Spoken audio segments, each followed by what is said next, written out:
Guys, এবার কি তাহলে জামালের পোড়া মুখ ঠিক হতে চলেছে? তাহলে কি এবার জামাল পরিপূর্ণরূপে সুস্থ হয়ে যাবে, নাকি জামাল অনেক বড় প্রতারণার শিকার হতে চলেছে?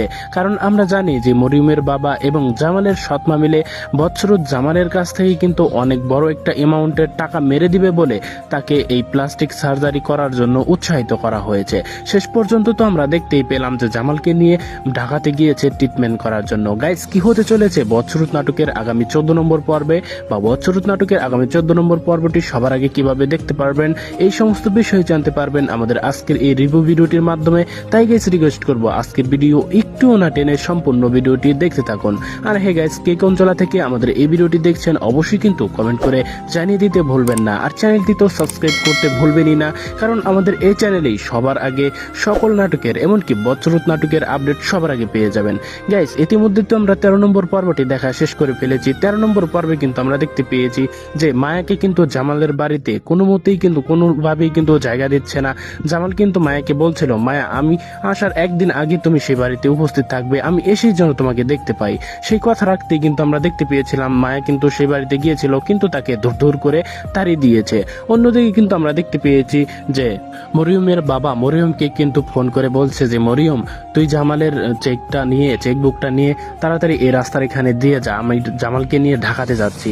তাহলে গাইস, তার ব্যাংক অ্যাকাউন্ট থেকে কি বড় অঙ্কের টাকা নিয়ে তার সম্পূর্ণ সম্পদকে আত্মসাৎ করতে চলেছে? তার কাছ থেকে কি অনেক বেশি টাকা নিয়ে তাকে করা হবে? গাইস, কি হতে চলেছে এই সম্পর্কে জানতে পারবেন আরেকটু পরে।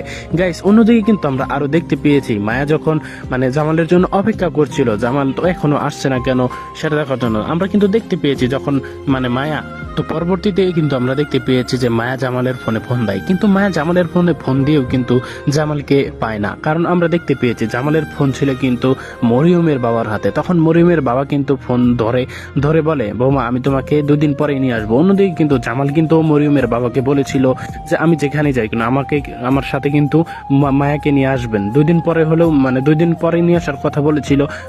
আচ্ছা ঠিক আছে, আপনি 2 দিন পরেই আপনি মায়াকে আমার কাছে নিয়ে আসবেন। তো গাইস, পরবর্তী পর্বে কিন্তু টান উত্তেজনা অপেক্ষা করছে। গাইস, পরবর্তী পর্বে তাহলে কি জামালের টাকা মেরে দেওয়া হবে, এটা কি দেখতে পারবো আমরা? গাইস, পরবর্তী পর্বে কিন্তু আমরা দেখতে পারবো যেই মেডিকেলে তাকে নেওয়া হয়েছে সেখানে হয়তো বা আমরা দেখতে পারবো সেই ডাক্তার ভুয়া তার থেকে সমস্ত টাকা কিন্তু লুটপাট করে নিবে। অন্যথায় কিন্তু আমরা দেখতে পারবো যে 1 টাকার চিকিৎসা 10 টাকা নিবে, 1 টাকার চিকিৎসা 10 টাকা নিবে, এরকম একটা আশা করি আপনারা বুঝতে পেরেছেন যে তার কাছ থেকে কিন্তু একটি বড় অ্যামাউন্টের টাকা প্রতারণা করতে চলেছে। কারণ আমরা জানি তার টাকা কিন্তু প্রতারণা করার জন্যই এই কাজটি তারা করেছে, অর্থাৎ ট্রিটমেন্ট করার জন্য উৎসাহিত করা হয়েছিল। সো এভরিওয়ান, এখন বলা যাক যে সেই ধামাকাদার পর্বটি কবে আসতে চলেছে, কিভাবে আপনি সবার আগে দেখতে পারবেন। গাইস, আমি আবারও রিকোয়েস্ট করছি যে আগামী পর্ব কি হবে সমস্ত তথ্যই কিন্তু এই চ্যানেলের মাধ্যমে জানতে পারবেন। তো তাই অবশ্যই চ্যানেলটি কিন্তু এখনই সাবস্ক্রাইব করে রাখুন।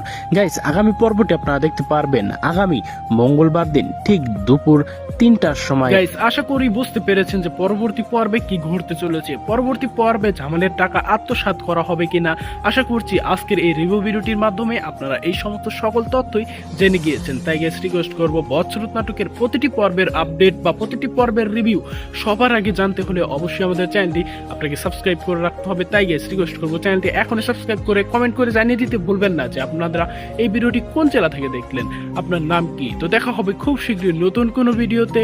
আল্লাহ হাফেজ।